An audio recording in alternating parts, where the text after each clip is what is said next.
right, here we are at week 11, and it's the Monday after DevFest, and I said I'd get a video out, and I am, so that's good. So for those of you who came, and there were a couple of you, this is a picture of me doing a part that I played.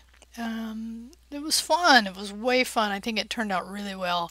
If you came, I hope you enjoyed it. If you didn't, I hope you consider coming to stuff like this in the future, because this is really a wonderful way to connect with the community that you are most likely trying to get into. So having those connections is really cool, right? So one thing, and I can't remember if I've mentioned it, but now is a good time. So hopefully you're taking notes right now. So our event site for the event is actually a PWA. It's a progressive web app, and this is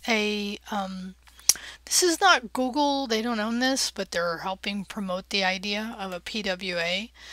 And if you look through, this is pretty typical site. It looks pretty nice, right?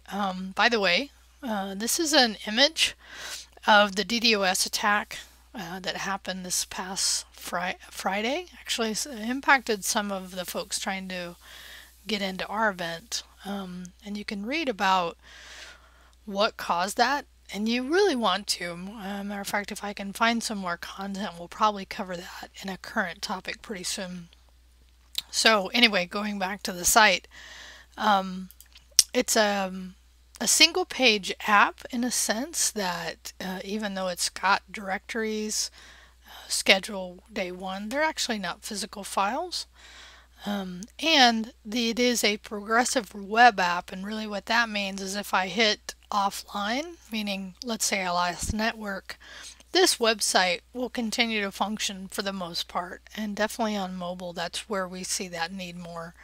And there were several tracks in the day about WPA, and then AMP, which is accelerated mobile pages, which is, it kind of goes together in a sense. But anyway, there was just so much. There was really so much content. We had a code lab, talked about Android a bit. There were 2 tracks related to the topic I was just bringing up.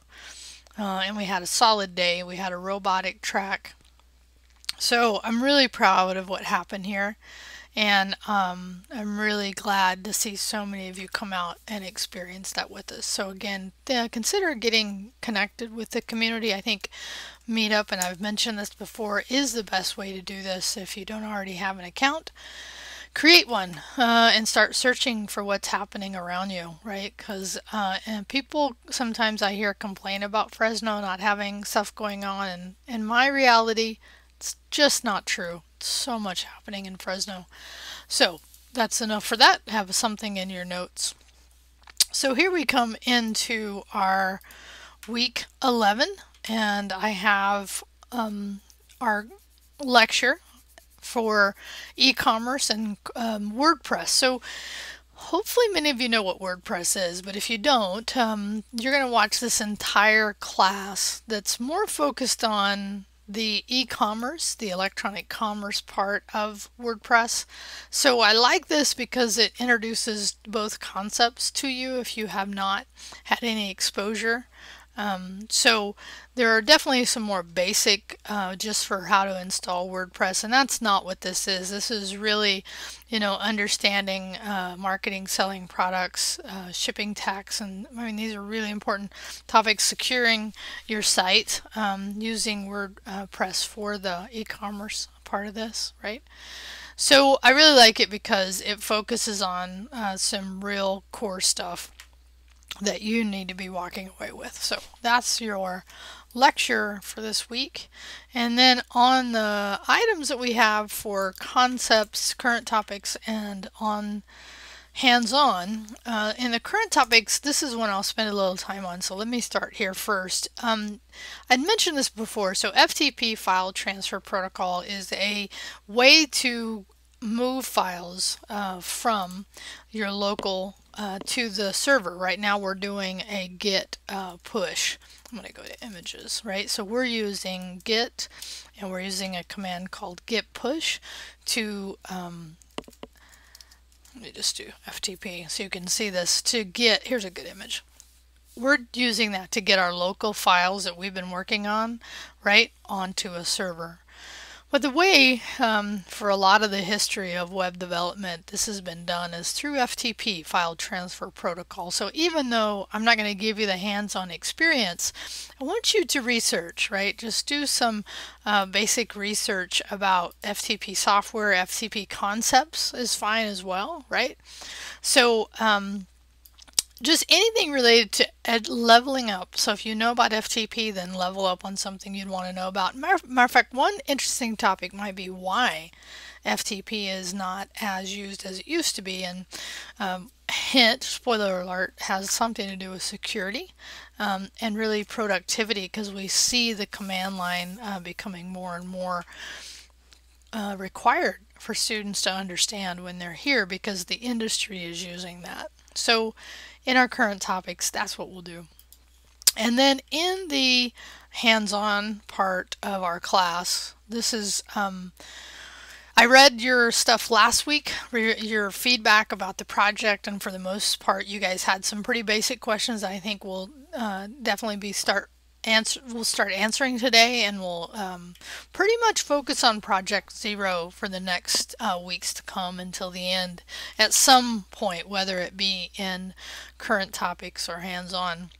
So in current topics, and actually, oh sorry, back up here. Actually, I'd noticed this was what normally you guys didn't get this if you were in the last semester until week 12, so I'm actually kicking it up a week in this case.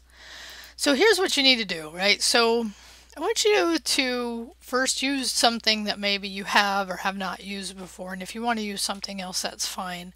And I want you to use Google Drawing to consider, right? Think about because there's so many topics, and absolutely when you're going to organize your site, right, into categories that will most likely become your menu of the future in your project, right? You're going to want to lay that out and think about that. So, and you can use whatever we've covered in this class.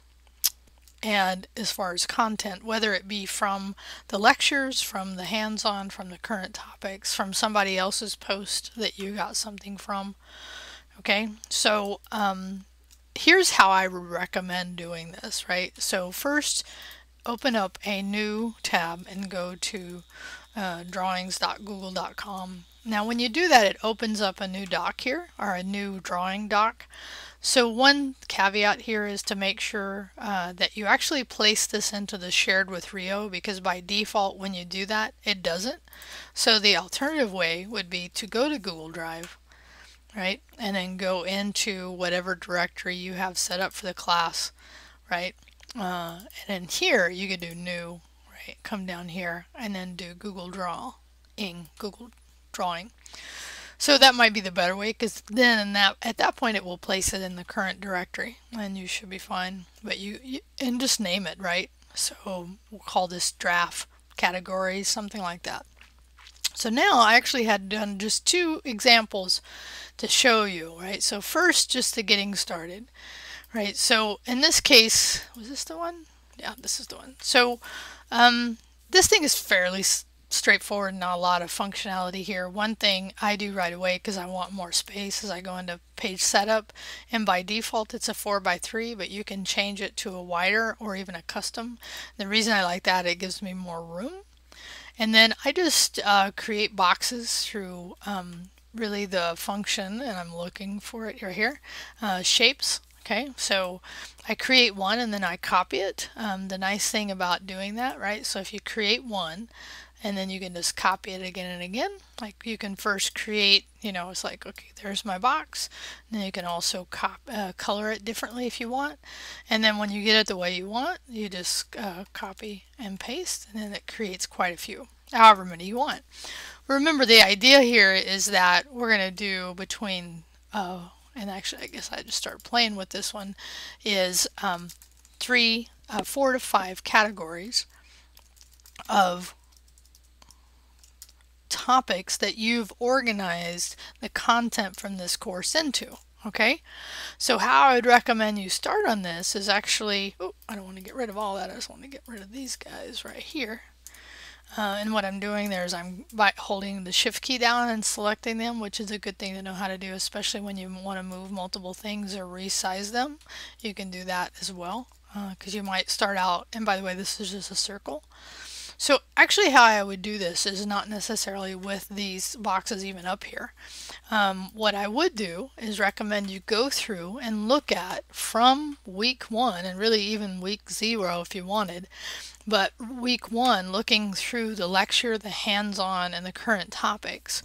And as you find things that are interesting to you, okay, then just start giving names in boxes. And don't think too much about the organization in that round. Really allow yourself to find the topics that you have found that you either learned the most from, were the newest to, however, whatever it is that catches your eye and is something you think you would like to have in your project 0, then do that, right? So that'd be your first round of just, here's my concepts. And then think about what kind of category, right, these topics may fall into. So front end, back end tools was one I thought of, and the next steps maybe for you personally. But again, this is not, and matter of fact, I almost don't want to put this in here because I want you to really, and that's an important part of this assignment is for you to think about, because there are so many different ways that you could organize the content that you're going to focus on. And so one thing you might be tempted to do is to do that, which is determine your topics and then select content or select your categories and then find your topics that match that. It's not to say that's wrong. It's just to say my hope is that you do it the other way around. Obviously, I can't determine based on the way this class is how you approach it. I'm just telling you my preference. Okay. So then, and I think that so actually it was the same file, but then you can, once you do that, and this is your first round. We're going to probably do another round of this, but this will eventually become the start of your sitemap or your sitemap itself. Okay, so once you have this at least at a place where you feel like, okay, I'm ready to share this and talk about it, that's a good thing, because you will inspire others in the way that you've done it, right? And the idea is that I really don't want two people to organize it the same way. There might be commonalities across students, but I really want to see a unique organization of the content itself. Okay, so that's what you want to do. And then actually, oh, you know what? I made a mistake on that. This is a hands-on, so actually that would have went into the shared with everyone. So hopefully you got that as I was doing it. I just thought about it. So then just provide a link, right, to your graphic, and then tell us, about your experience of doing this. And then did it help you kind of see this project a little further down the path? And then in the next iteration, we'll actually start laying out a couple of these pages in the Bootstrap when we start that. So if I look ahead to the next couple weeks after here, then we'll actually kick up some of our concepts about Bootstrap templates. So that'll probably be a good thing to move there. So we'll have some good focused project work over the next, because we cover Bootstrap, and then in week 16 we at least go over Grunt, which we're not going to implement, but I definitely tell you need to understand, because it's going to hit you as a developer, something we're starting to talk about in JavaScript right now. Okay, I think that's enough. So I hope you enjoyed that. I know I've run a little bit late with this week, but I think that's actually okay, because it gives it a little more relevant, and you might see me doing this to where I start recording the week of on Monday of the week of. Okay? All right, enjoy. Talk to you later. Bye.